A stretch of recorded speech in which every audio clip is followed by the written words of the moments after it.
अस्सलाम वालेकुम dear students. अभी हमने बात करनी है चैप्टर नंबर 15 इलेक्ट्रोमैग्नेटिज्म की। और आपको बताना है कि इसमें से जो इंपॉर्टेंट क्वेश्चन पिक किए जा सकते हैं वो कौन से हो सकते हैं। बाकी चैप्टर्स का भी मैंने कुछ किया और बाकी सारे चैप्टर्स की इंशाल्लाह आप वीडियो अपलोड करूँगा। ये एक्सपेक्टेड क्वेश्चन है या गेस्ट पेपर आप कह सकते हैं, क्योंकि 9th क्लास का पेपर देखा गया है कि उसमें मैक्सिमम वो एक्सरसाइज से आया हुआ था। तो नेशनल बुक फाउंडेशन और पंजाब टेक्स्ट बुक को फॉलो किया जा रहा है। तो आपको बताया जा रहा है कि कौन से इंपॉर्टेंट क्वेश्चन है। यकीनन आप इन क्वेश्चंस को जो जो हाईलाइट किए हुए हैं बहुत अच्छे तरीके से आप तैयार करेंगे। इंशाल्लाह आपका आने वाला पेपर इंतहाई आसान होगा।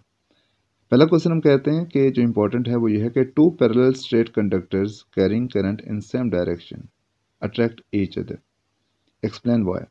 कि दो स्ट्रेट या सीधी वायर्स हैं, कंडक्टर्स हैं जिसके अंदर करंट जा रहा है और करंट की डायरेक्शन सेम है, तो वो दोनों एक दूसरे को अट्रैक्ट करती हैं। आपने ये बताना है कि क्यों। Explain why. What will you conclude if direction of current in conductor is opposite? और अगर उसमें से करंट की डायरेक्शन कंडक्टर्स में रिवर्स कर दी जाए तो तब उन कंडक्टर्स के बीच में जो फोर्स है उसके ऊपर क्या फ़र्क पड़ेगा।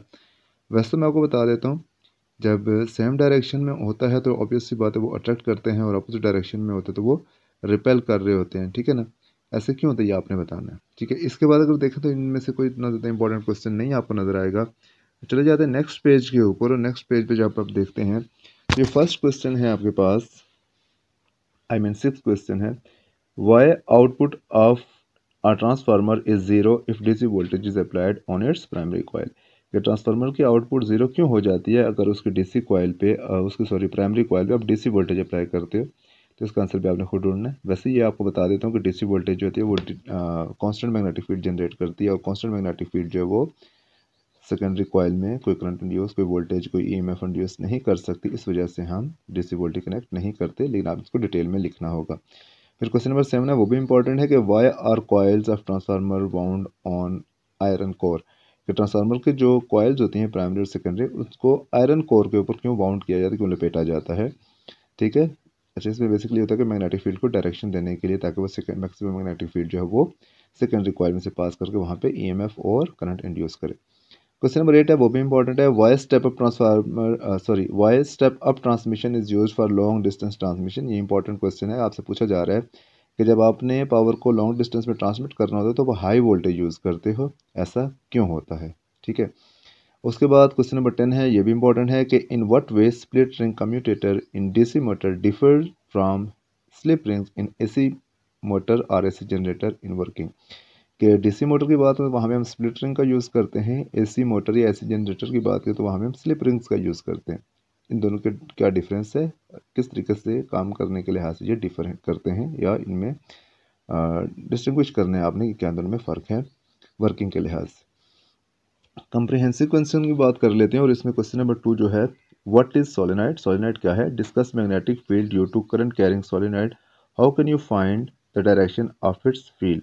ये सोलेनाइड है, उसमें से करंट पास करेगा तो उसकी भी एक मैग्नेटिक फील्ड बनेगी, उसकी डायरेक्शन को आप कैसे फाइंड कर सकते हैं ये भी आपने बताना है। सोलेनाइड क्या है ये भी आपने बताना है, और magnetic field due to current carrying solenoid किस तरीके से उसके अंदर क्या पैटर्न होता है ये चीज़ भी आपने इसमें एक्सप्लेन करनी होगी। उसके बाद क्वेश्चन नंबर 4 है, why is torque applied on current carrying conductor placed in magnetic field, discuss in detail. कि जब मैग्नेटिक फील्ड में एक करंट कैरिंग कॉइल को प्लेस किया जाता है तो वो टॉर्क प्रोड्यूस करती है, रोटेशन प्रोड्यूस होती है, या रोटेट करती है। What are factors on which torque on a current carrying coil depend. आपने ये बताना है कि जो रोटेशन है टॉर्क है वो किन किन फैक्टर्स के ऊपर डिपेंड करता है, कौन कौन से फैक्टर्स उसको अल्टर कर सकते हैं, चेंज कर सकते हैं, कम से ज़्यादा कर सकते हैं। क्वेश्चन नंबर 6 है, वो भी इंपॉर्टेंट है कि define electromagnetic induction, describe a simple experiment to demonstrate that changing magnetic field can produce EMF. जी, इलेक्ट्रोमैग्नेटिक इंडक्शन के हवाले से आपसे पूछा जा रहा है, और सिंपल एक्सपेरिमेंट आपने बताना है जिसमें आप ये बता सकें कि जब मैग्नेटिक फील्ड चेंज होती है तो ईएमएफ इंड्यूस होती है। क्वेश्चन नंबर 7 है कि show that induce current and induced EMF in a circuit follow law of conservation of energy. ये बेसिकली लेंजेस लॉ को रिलेट कर रहे हैं इनडायरेक्टली, लेकिन आप इसको अच्छे तरीके से कर लेंगे कि इंड्यूस करंट और इंड्यूस ईएमएफ जो होती है वो बेसिकली आपके पास वहाँ पे उसकी जो डायरेक्शन होती है वो ये शो कर रही होती है कि एनर्जी वो कंजर्व रह रही होती है। ठीक है ना। किस तरीके से है ये आपने बताना होगा। और उसके बाद इसी पेज पे अगर आप नीचे चले जाएं तो क्वेश्चन नंबर 10 आपको मिलेगा कि व्हाट इज़ ट्रांसफार्मर। ट्रांसफार्मर क्या है। Describe its construction and working in detail. इसकी कंस्ट्रक्शन आपने बतानी है, वर्किंग बतानी है, कैसे काम करता है। So what is transformer equation? Transformer equation आपने बतानी होगी जिसमें नंबर ऑफ टर्न्स को आप उसके वोल्टेज के साथ रिलेट करते हो। डिस्क्राइब इट्स डिफरेंट टाइप्स, और इसके डिफरेंट टाइप्स कौन कौन सी हैं, मतलब स्टेप अप स्टेप डाउन, इसको डिटेल से आपने एक्सप्लेन करना होगा। न्यूमेरिकल प्रॉब्लम्स की बात करें तो इसमें आपके पास जो सेकंड न्यूमेरिकल है वो ज़्यादा इंपॉर्टेंट है। What is magnitude of magnetic field strength in which a 15 centimetre conductor carrying current of 5 milli ampere experiences a force of 120 newton. आपको यहाँ पे length of the wire given है 15 सेंटीमीटर, उसके अंदर करंट जो है वो 5 मिली एम्पेयर और फोर्स 120 न्यूटन।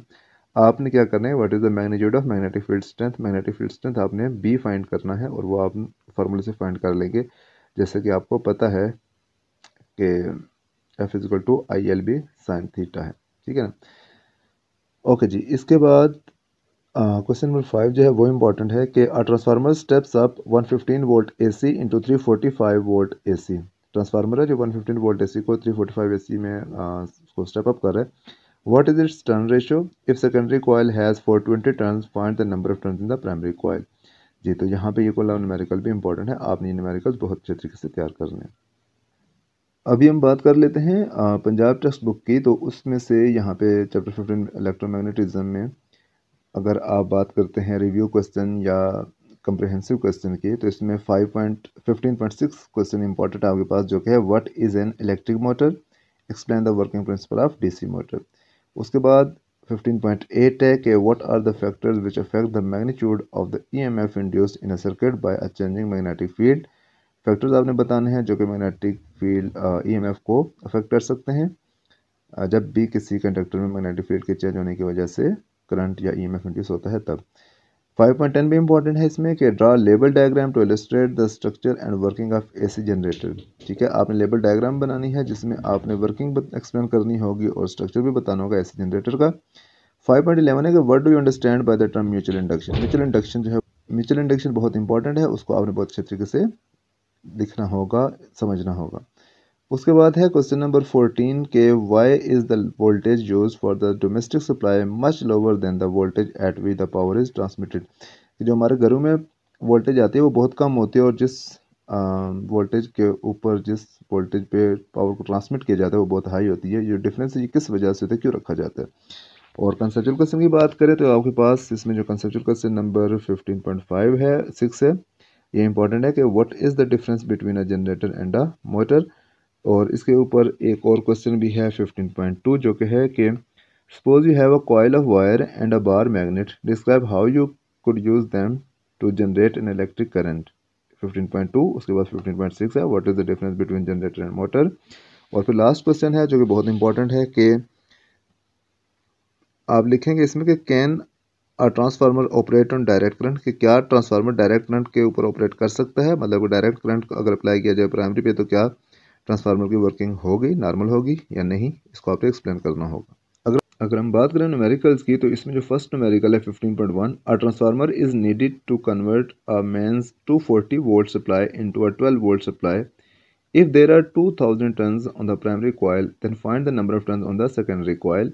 ये इंपॉर्टेंट न्यूमेरिकल है, इसको आपने देखना होगा, फार्मूला आपको याद होंगे। इसमें बहुत आसान से फार्मूला, दो ही तो फार्मूला यूज़ होते हैं पूरे जितने भी न्यूमेरिकल्स हैं, इसको बहुत अच्छे तरीके से आप लोगों ने करना है। 15.3 है कि a step down transformer has a turn ratio of 100:1 and AC voltage of amplitude 170 volt is applied to the primary. If the current in the primary is 1 milliampere, what is the amount of current in the secondary coil or in the secondary? कि आपको जहाँ पे ज़ाहिर है कि step down transformer का बता दिया गया है, टर्न रेशियो बता दी गई है NP/NS 100:1।